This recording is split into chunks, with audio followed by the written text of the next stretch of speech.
Shalom bagi kita semuanya.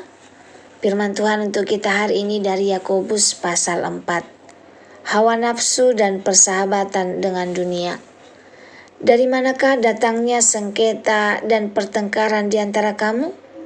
Bukankah datangnya dari hawa nafsumu yang saling berjuang di dalam tubuhmu? Kamu mengingini sesuatu tetapi kamu tidak memperolehnya. Lalu kamu membunuh. Kamu iri hati, tetapi kamu tidak mencapai tujuanmu. Lalu kamu bertengkar dan kamu berkelahi. Kamu tidak memperoleh apa-apa karena kamu tidak berdoa. Atau kamu berdoa juga, tetapi kamu tidak menerima apa-apa karena kamu salah berdoa. Sebab yang kau minta itu hendak kamu habiskan untuk memuaskan hawa nafsumu. Hai kamu orang-orang yang tidak setia. Tidakkah kamu tahu bahwa persahabatan dengan dunia adalah permusuhan dengan Allah? Jadi barang siapa hendak menjadi sahabat dunia ini, ia menjadikan dirinya musuh Allah. Janganlah kamu menyangka bahwa kitab suci tanpa alasan berkata, roh yang ditempatkan Allah di dalam diri kita, diingininya dengan cemburu.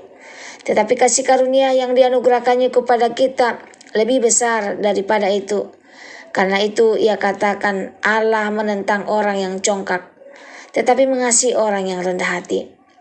Karena itu tunduklah kepada Allah dan lawanlah iblis, maka ia akan lari daripadamu. Mendekatlah kepada Allah dan ia akan mendekat kepadamu. Tahirkanlah tanganmu, hai kamu orang-orang berdosa, dan sucikanlah hatimu, hai kamu yang mendua hati.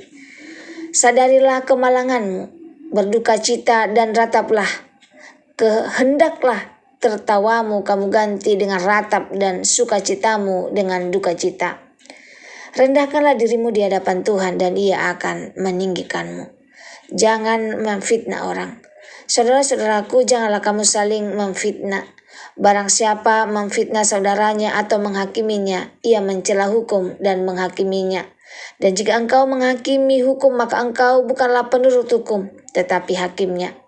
Hanya satu pembuat hukum dan hakim, yaitu dia yang berkuasa menyelamatkan dan membinasakan. Tetapi siapakah engkau sehingga engkau mau menghakimi sesamamu manusia? Jangan melupakan Tuhan dalam perencanaan. Jadi sekarang hai kamu yang berkata, hari ini atau besok kami berangkat ke kota Anu dan di sana kami akan tinggal setahun dan berdagang serta mendapat untung. Sedang kamu tidak tahu apa yang akan terjadi besok. Apakah arti hidupmu? Hidupmu itu sama seperti uap yang sebentar saja kelihatan lalu lenyap. Sebenarnya kamu harus berkata, jika Tuhan menghendaki, kami akan hidup dan berbuat ini dan itu. Tapi sekarang kamu memegahkan diri dalam congkakmu, dan semua kemegahan yang demikian adalah salah. Jadi jika seorang tahu bagaimana ia harus berbuat baik, tetapi ia tidak melakukannya, ia berdosa. Bagi kita semuanya, firman Tuhan untuk kita hari ini dari Yakobus pasal 4 ayat 1 sampai 17. Judulnya hidup yang tunduk kepada Tuhan. Yang pertama, sumber konflik dalam hidup manusia. Dalam Yakobus 4 ayat 1 sampai 17, Rasul Yakobus memulai dengan sebuah pertanyaan yang sangat tajam. Dari manakah datangnya sengketa dan perkara di antara kamu? Yakobus tidak menyalahkan keadaan orang lain atau lingkungan. Ia langsung menunjuk akar masalahnya, hawa nafsu manusia. Seringkali kita berpikir konflik terjadi karena orang lain salah, tetapi firman Tuhan mengingatkan bahwa pertempuran terbesar sebenarnya ada di dalam hati kita sendiri. Ketika keinginan pribadi tidak terpenuhi, kita menjadi marah, kita iri, kita bersaing, kita menyalahkan orang lain. Yakobus bahkan berkata manusia bisa begitu dikuasai keinginan sampai relasi rusak. Artinya masalah terbesar manusia bukan dari luar dirinya tetapi dari dalam hatinya. Kedua, mengapa banyak doa tidak dijawab? Yakobus juga mengatakan sesuatu yang sangat serius. Kamu tidak memperoleh apa-apa karena kamu tidak berdoa. Namun ia melanjutkan dengan peringatan yang lebih dalam. Kamu juga berdoa, tetapi kamu tidak menerima apa-apa karena kamu salah berdoa. Ini menunjukkan bahwa doa bukan sekedar meminta. Doa harus lahir dari hati yang benar di hadapan Tuhan. Kadang manusia berdoa hanya supaya hidup lebih nyaman, supaya keinginannya tercapai. dirinya lebih berhasil, tetapi Tuhan melihat motivasi hati. Doa yang berkenan kepada Tuhan bukan doa yang berpusat pada diri sendiri, melainkan doa yang mencari kehendak Tuhan. Bahaya yang ketiga, bahaya persahabatan dengan dunia. Yakobus kemudian memberikan peringatan keras, persahabatan dengan dunia adalah permusuhan dengan Allah. Ini bukan berarti kita tidak boleh hidup di dunia. Yang dimaksud Yakobus adalah cara hidup yang mengikuti nilai dunia. Nilai dunia sering berkata, jadilah paling hebat. Kumpulkan sebanyak mungkin. Pikirkan dirimu sendiri, kejarlah kesenangan. Tetapi ini kerajaan Allah berbeda. Kerendahan hati, kasih, ketaatan, hidup untuk Tuhan.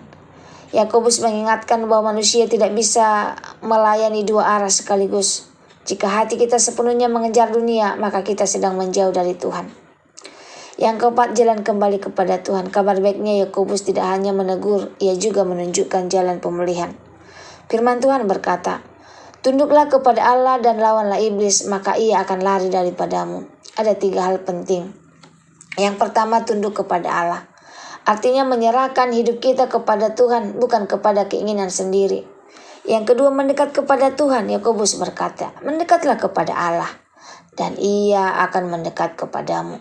Tuhan tidak menjauh dari manusia yang mencari Dia dengan sungguh-sungguh.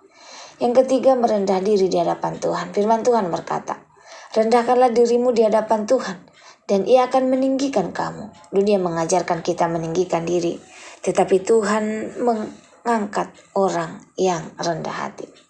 Hidup manusia sangat singkat. Yakobus kemudian mengingatkan sesuatu yang sering kita lupakan. Apakah arti hidupmu? Hidupmu itu sama seperti uap. Uap hanya terlihat sebentar lalu hilang. Begitulah hidup manusia di dunia. Kadang manusia membuat rencana besar. Tahun depan aku akan melakukan ini. 5 tahun lagi akan melakukan ini. Nanti akan mengejar ini dan itu. Tetapi Yakobus berkata, seharusnya kita berkata, jika Tuhan menghendaki, kami akan hidup dan berbuat ini dan itu. Ini bukan berarti kita tidak boleh merencanakan masa depan, tetapi kita harus sadar bahwa hidup kita ada di tangan Tuhan. Dosa yang sering tidak disadari. Ayat terakhir dari pasal ini sangat kuat. Jika seorang tahu bagaimana ia harus berbuat baik, tetapi ia tidak melakukannya, ia berdosa. Seringkali kita berpikir dosa hanya tentang melakukan yang salah. Namun firman Tuhan mengatakan bahwa dosa juga bisa terjadi ketika kita tidak melakukan kebaikan yang seharusnya kita lakukan. Misalnya kita tahu harus mengampuni tetapi tidak mau. Kita tahu harus menolong tetapi mengabaikan. Kita tahu harus berdoa tetapi menunda. Yakobus mengingatkan bahwa Tuhan memanggil kita untuk hidup aktif dalam kebaikan. Penutup firman Tuhan untuk kita hari ini dari Yakobus 4 ayat 1 sampai 17, kita belajar beberapa hal penting. Pertama, konflik berasal dari keinginan hati manusia. Yang kedua, doa harus lahir dari motivasi yang benar. Yang ketiga, persahabatan dengan dunia menjauhkan kita dari Tuhan. Yang keempat, kerendahan hati membawa kita kembali kepada Tuhan. Dan yang kelima, hidup manusia sangatlah singkat. Yang keenam, tidak mudah melakukan kebaikan jika kita banyak dosa. Karena itu marilah kita hidup dengan sikap, Tuhan, jika Engkau menghendaki, aku akan melakukan ini dan itu. Hidup yang tunduk kepada Tuhan akan membawa damai, arah, dan tujuan yang benar. Semoga firman Tuhan hari ini menjadi berkat bagi kita. Terima kasih, Tuhan Yesus memberkati. Shalom.